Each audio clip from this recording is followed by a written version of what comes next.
खुशी गौतम गंभीर के लिए भी है। बिल्कुल। और गौतम गंभीर को तो इंडिया में आई थिंक सबसे ज्यादा ट्रोल किया जाता है, और वो इसलिए भी किया जाता है कमेंट्री करते वक्त और कुछ जगह वो न्यूज चैनल्स पे उन्होंने इतने बड़े बड़े बयान एकदम बोल देते हैं ना सीधे मुंह में, और लोग ना उसके बाद इंतजार करते हैं। आई थिंक ये भी फैक्ट है कि एक कमेंटेटर्स की लॉबी है जो इंतजार करती है कि गौतम गंभीर कुछ गलत करे एज कोच, मतलब टीम के साथ गलत नहीं, वो प्रेस तो थोप देते हैं सारा। नहीं, सबसे अब ये तो बात की बात है कि वो प्रेस कॉन्फ्रेंस में बोल क्या रहे हैं। हाँ। कुछ लोगों को तो ये भी दिक्कत है कि वो प्रेस कॉन्फ्रेंस में आ रहे हैं, जबकि वो इंडिया के कोच हैं।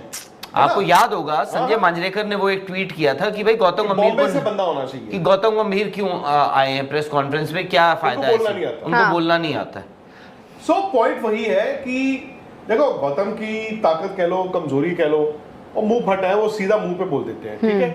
लेकिन खुशी आप उनको अभी मिलिएगा, आप वैसे उनको कभी मिलेगा, आप कहोगे यार ये टीवी वाले गौतम गंभीर है, यू विल बी शॉक्ड। तो भाई उस बंदे में कुछ तो होगा जो इंडिया का कोच बने। ठीक है, आप कहते हो न्यूजीलैंड इंडिया हारा 3-0, बहुत बुरा था, बॉर्डर ट्रॉफी आपने हारना था। एजिंग सुपरस्टार्स, इंडिया जब ऑस्ट्रेलिया गई है ना, you were a team of aging superstars and their egos were, मतलब वो ईगो मतलब ego not in a bad sense, ego होती है मैं बहुत बड़ा प्लेयर हूं, मैं दिखाऊंगा, वो डिफ्लेट हो गई थी। और वो बॉर्डर गावस्कर ट्रॉफी में जो आपके साथ हुआ वो होना ही था, वो तो आप एक टेस्ट मैच जीत गए, गनीमत थी। शॉकिंग था न्यूजीलैंड से जो इंडिया हारा घर पे, और होता क्या है ना, बड़ा कन्वीनियंट है वो, वही मैं आपको बताता हूँ कैसे चलता है ये गेम, कैसे चलता है और कहां से कंट्रोल होता है। वो सारा हार गौतम गंभीर पे डाल दी गई कि न्यूजीलैंड से भी हार गए, फिर बॉर्डर गावस्कर ट्रॉफी डाल दी गई, लो जी हार गए। फिर यहां पे जब मैंने भी कहा कि यार अगर तीनों सीरीज इंडिया हारेगा, आई वाज श्योर कि अगर ये इंडिया इंग्लैंड से हार जाता 3-1, वो 35 रन या वो 7 रन इधर से उधर हो जाते, शायद इंडिया 2 कोच थ्योरी पे जाता, रेड बॉल कोई और होता और व्हाइट बॉल यही कंटिन्यू करते। बट अब आप बताओ ना, विंडिकेशन है।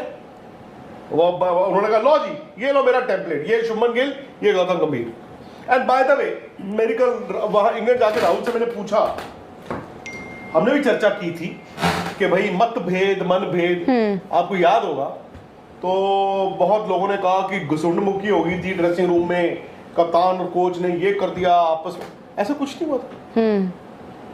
हाँ, मतभेद होता है, I don't agree with your this thing, difference of opinion, हाँ वो आप कर सकते हो, बट लड़ाइयां होगी ड्रेसिंग रूम में, तो कुछ भी नहीं हुआ, कुछ भी नहीं हुआ ऐसा। Both of them were one. तो मैं राहुल को जाकर पूछा, मैंने इन्होंने भी मेरे सामने वो बात करवाई, कुछ भी नहीं था। क्योंकि लोग तो यही बात कर रहे थे ना सर कि गंभीर रोहित से भी नहीं बनी, अब शुभमन गिल से भी नहीं बन रही। इतनी बार होता है कि हम लोग यहाँ पर बैठे हुए हैं, आपकी एक ओपिनियन होती है एंड आप स्ट्रांगली आपने बोला कि भाई ये है, इट डजंट मीन कि यार मतलब आपकी और मेरी बन नहीं रही है ना। आप बोलते हो कि नहीं राहुल सर, नहीं सर आज ना इस पे नहीं, हम आज ये this should be our topic of discussion, ये होना चाहिए, ये ना खत्म हो गया ये सब, बहुत दैट डज नॉट मीन। हाँ मैं तो कह रहा हूँ अच्छी बात है if there is a difference of opinion. अगर शुभमन गिल ये बोल रहे हैं और एज वी गो अहेड, हम जैसे जैसे आगे जाएंगे ना, आप देखना शुभमन गिल का से भी बढ़ेगा इस टीम में। हो सकता है इस सीरीज में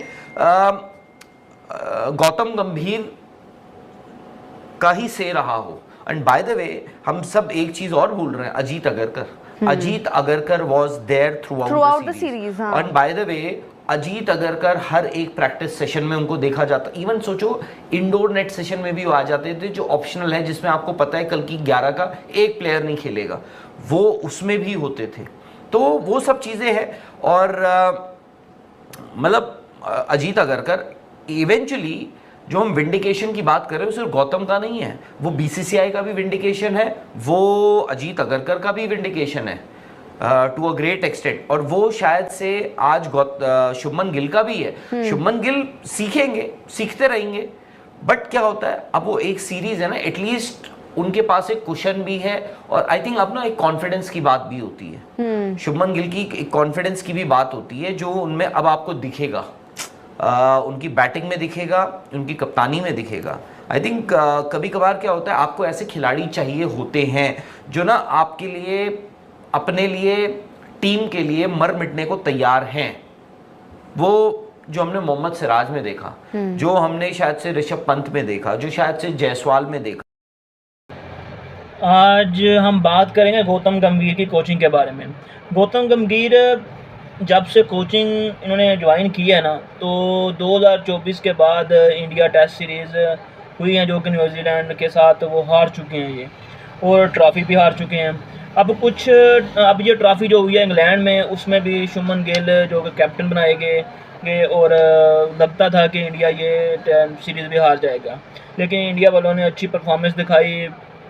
2-2 से इन्होंने सीरीज़ को ड्रा कर लिया।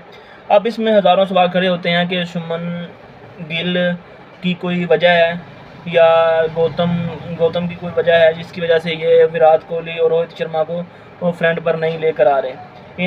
ये कोचिंग में ये कर रहे हैं कि ये न्यू प्लेयर को आगे लेने की कोशिश कर रहे हैं। पुराने प्लेयर जो कि हज़ारों रन बना के बैठे हुए हैं उन्हें नहीं लेकर आ रहे। अब आगे वर्ल्ड कप आ रहा है, और वर्ल्ड कप में भी सुना है कि न्यू प्लेयर ही आ रहे हैं। गौतम उन्हें प्रेफर कर रहे हैं, रोहित शर्मा और विराट कोहली को कह रहे हैं कि वो रिटायरमेंट दे दें। टेस्ट में तो उन्होंने पहले भी कह दिया था कि टेस्ट में ये रिटायरमेंट इन्हें देनी पड़ेगी, अब वो दे रहे हैं। रोहित ने सुना है कि दे दिया है, विराट भी सोच रहा है क्या बनता है कि वो कह रहा था, रोहित भी कह रहा था कि मैं 2027 का वर्ल्ड कप खेलूँगा। अब हज़ारों सवाल पैदा होते हैं कि गौतम की क्या इसके साथ कोई ज़ाती कोई मसला है, या गौतम क्या चाहते हैं, न्यू प्लेयर को आगे लाना चाहते हैं। ये जो पुराने प्लेयर हैं जब तक ये टीम में नहीं होंगे, टीम के साथ परफॉर्मेंस अच्छी नहीं होगी। अब इंडिया वाले सारे इस शुभमन गिल के भी ख़िलाफ़ हुए पड़े हैं। वो शुभमन गिल को कहते हैं कि वो उन्हें चाहिए था कि वो रोहित शर्मा और विराट कोहली से को आगे लेकर आते। अब जो इसके बाद सीरीज़ होनी है, वर्ल्ड कप के बाद भी एक सीरीज़ है जो कि ऑस्ट्रेलिया के साथ है इंडिया की। अब देखो उसमें शुभमन गिल इन्हें विराट कोहली और रोहित शर्मा को खिलाते हैं नहीं खिलाते, या शुभमन गिल ही कैप्टन रहेंगे। हज़ारों सवाल पैदा होते हैं।